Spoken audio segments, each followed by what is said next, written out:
Hi and welcome to Community Hotline. My name is Monica Weitzel. We're here in Gresham at MetroEast Community Media. Glad you joined us tonight. We've got a full show and we're going to start out talking with an organization that's working on a really important project, and that is voter outreach and education. We're going to be talking first with Multnomah County elections, and here to represent them we have Catherine McMullen. You are with Voter Education and Outreach. Good to have you here, Catherine. That's great. And Christabel Nichols, you are support for elections operations with the county. Thanks for being here. Thank you.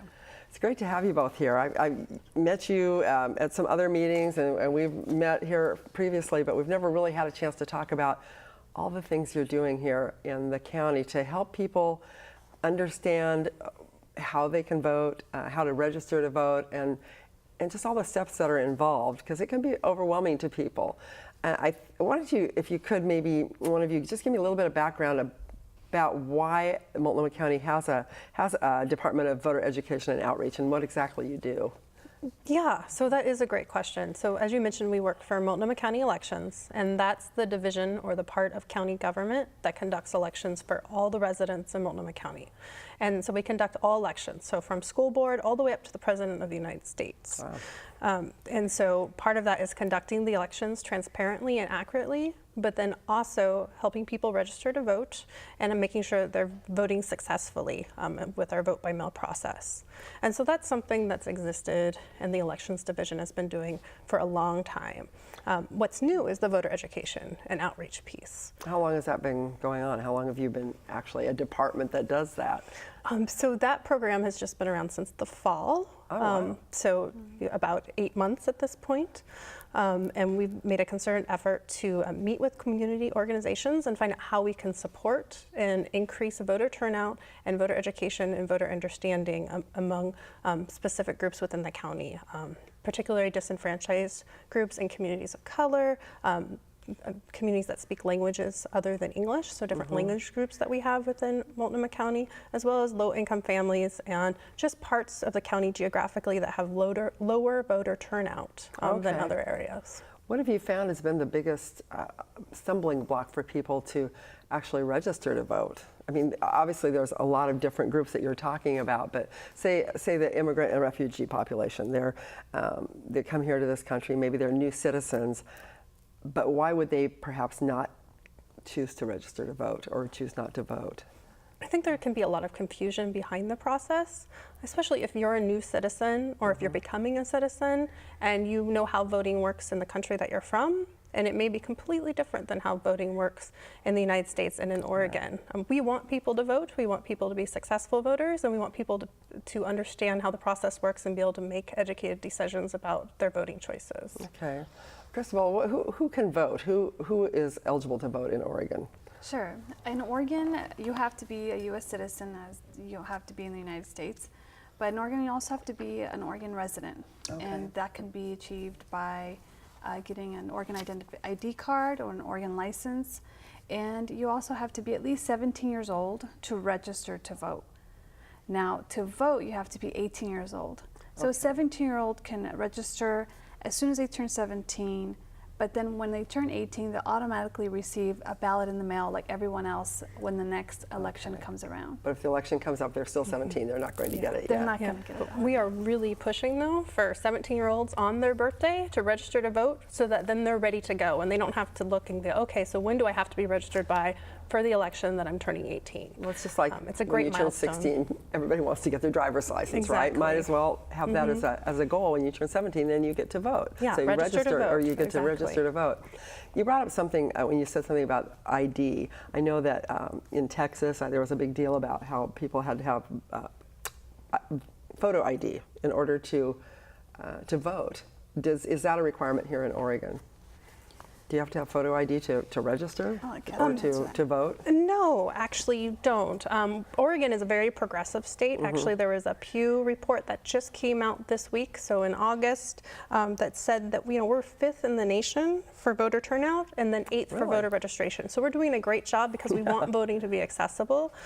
So when it comes to identification, on the voter registration card, you can either use your Oregon driver's license or your ID, so you can use that, but you can also just use the last 4 4 digits of your social security number, Wow. or there's a whole list of other acceptable identification, including a utility bill or a paycheck stub. So it's not Something with your address a on it that specific proves in your name. ID. Okay, so we do try to make it easy for people to vote and to register to vote.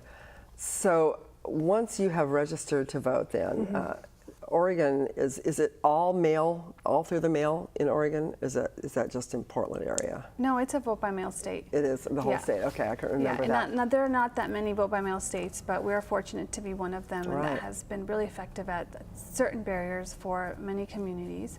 And the way vote by mail works is you register to vote, and you get a ballot in the mail, and you can respond or cast your ballot, if you will, through the mail, or you can drop it off at a 24-hour drop box location, which we have throughout the county. Right. And you can drop it off at a library, which we have partnerships throughout the county with libraries where you can also bring your ballot there. So either one of those places or options would be possibly convenient for most people. And I just, since you're bringing up vote by mail, I want to bring up what a ballot looks like once they get it in the that'd be mail. great. And if you register to vote, you'll get about 3 weeks before an election, you'll get a ballot package. It looks like this. So when you get that in the mail, hang on to it. That's not junk mail. No, that's right. And it's pretty big and unusual looking, so this should stand out. And hopefully you'll set it aside to really take the time to cast your ballot or to vote. So inside of that ballot package is your ballot. And this is what it looks like. It could be short if it's a smaller election, or it could be long like this, and that's fine either way. Is this an actual ballot for this election? This is a sample ballot.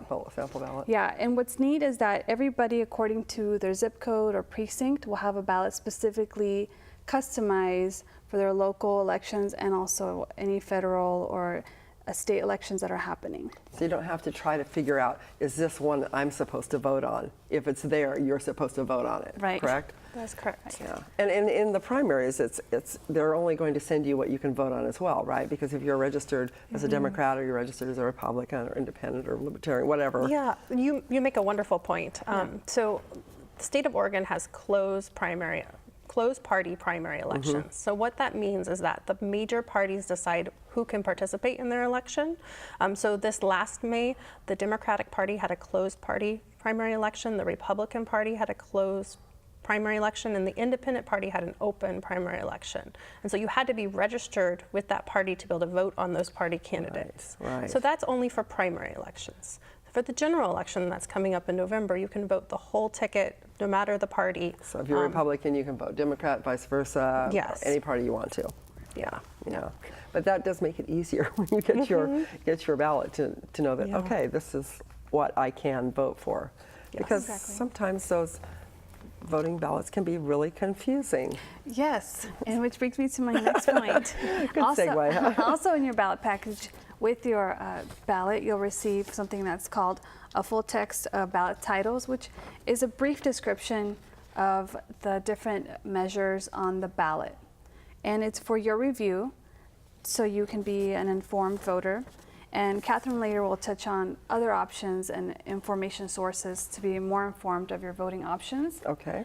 And then there's this envelope called optional ballot secrecy sleeve. I don't know if you notice, it says optional. See, I didn't remember ever noticing that before. Really? I've always used it Yes. because this goes in the other envelope, correct? Yes. I've never noticed that it said optional. Yes. That's interesting.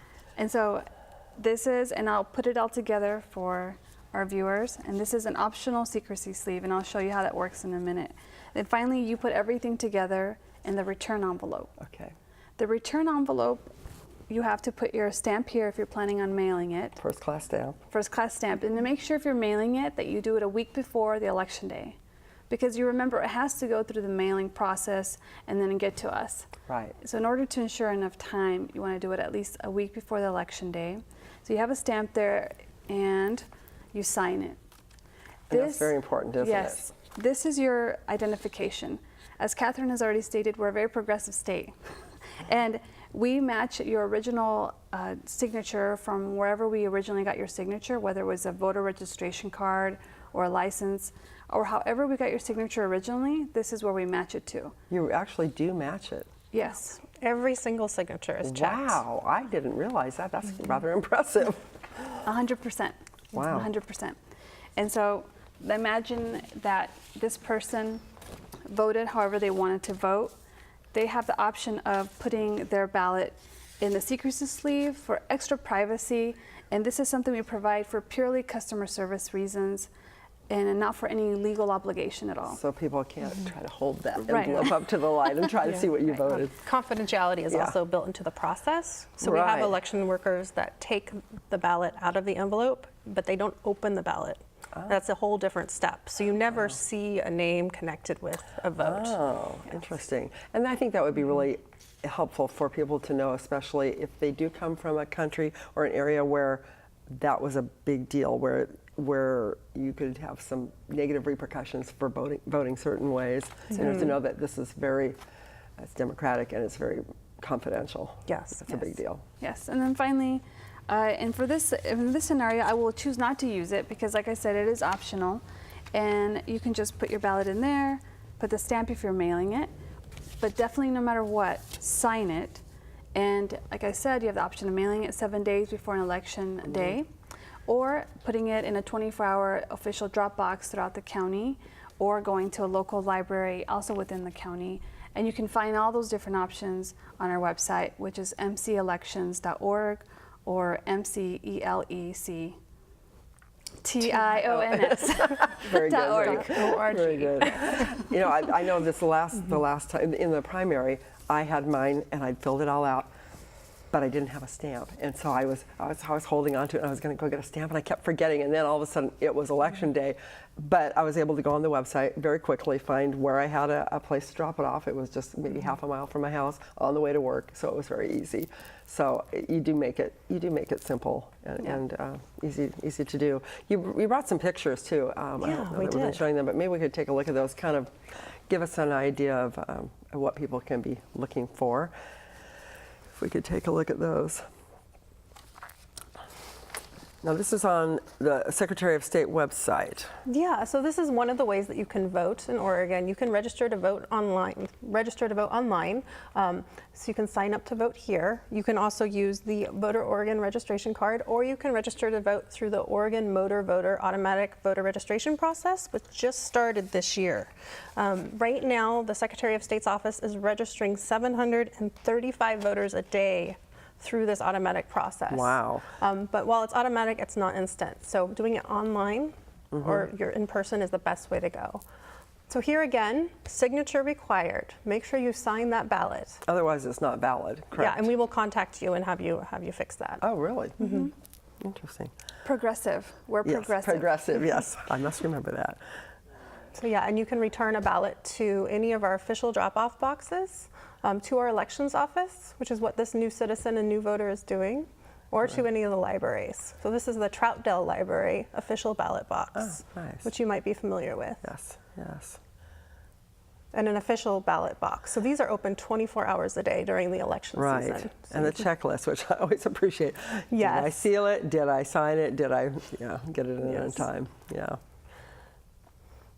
So this is everyone working on election day. We have, yes, Is that we you? I was like, that is that is you me. there? We have 12, about a dozen permanent staff, and then we bring on about 250 temporary staff. And actually, as we speak, when this interview airs, we'll be recruiting for additional temporary staff to work our fall election. So if you go to Multnomah County Jobs, you might be able to do jobs like this, where you run the ballots through the counter and have them scanned. This is the ballot scanner and one of our temporary workers. I remember both my parents volunteered every year to do the elections, and they loved doing that just as a volunteer. Yes. Just being part of that whole, that civic, engagement process. It was just really important. So this is an event then. So this is at Rock the Block. Oh, yes. And this is one of our outreach events where we talk to the community. We're there to answer questions. We're there to register people to vote, which is always important. And then also we usually have games for families and just ways to interact and and be seen and develop a relationship and really hear from you and hear from what the community is looking for. We're running really low on time, so let's make sure we get some of this information on. You have another event coming up where people can find out more. Yeah, so we have a Voice Your Vote event at the Midland Library, and that's going to be on Thursday, September 14th at 6 p.m. It's actually going to be a Russian cultural celebration as well as voter education. So we're partnering with Slavic Family Media to do Russian performance and refreshments, and then also help people register to vote and understand how to get help in languages other than English if they need that. Okay. And the other thing I want to make sure we touch on, and then Nadaka, you're going to be at Nadaka, Yes, correct? we're going to be at the Nadaka Festival, which is on August 20th. And we just interviewed them on last week's show, so if people want to find out more about that, they can we're check looking that forward out. to it. Tell us just really quick what this is here. Yeah, so these are ways you can get more information about what is on the ballots. So if you're wanting to make a decision about how to vote, this is information you can consult. So we have the voters pamphlet from the Oregon Secretary of State. The red center pages is the part that Multnomah County creates, and this is information that's sent from the candidates and from the ballot measures. And then if you want another balanced view, there is from the Disability Rights Oregon, there's this plain English simple guide that helps you make decisions. It's geared towards voters with disabilities. And then in addition, one of our favorites is the League of Women Voters Guide, and this is available in English and Spanish, and it's really a balanced view of what the candidates' positions are and what measures are. And so we don't provide any direct information about how to vote, but these are some of the resources that we would suggest that you consult. Notice our logo is right there on the front. Yes. Yes, we've partnered with them. That's all great information, and we are out of time, and I wish we had more time to talk, but this is great. It's simple, it's easy, and it's our right to vote, and everybody should do that. So go to the website, check it out, maybe go to Nadaka if you want to go ahead and register to vote. And really, we want you to be a successful voter, so please call us. We have assistance for voters with disabilities. If you need language access or translation, we want you to be a success. That's great. Thank you both so much. Really appreciate it. Thank you so much. Be sure to register to vote. Be sure to exercise your right to vote. And don't go away. We'll be right back with more of Community Hotline.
Documentary was more than I ever would have dreamed of doing.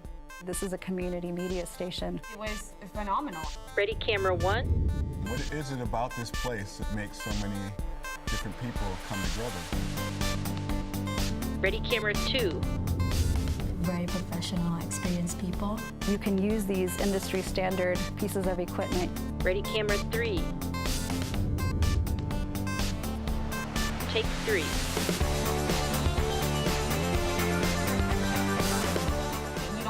To be rich to do this. Open people's eyes to something they've never even thought of before. Cool stuff happens. It becomes this community. That's going to really change who's telling the stories and who's controlling the messaging.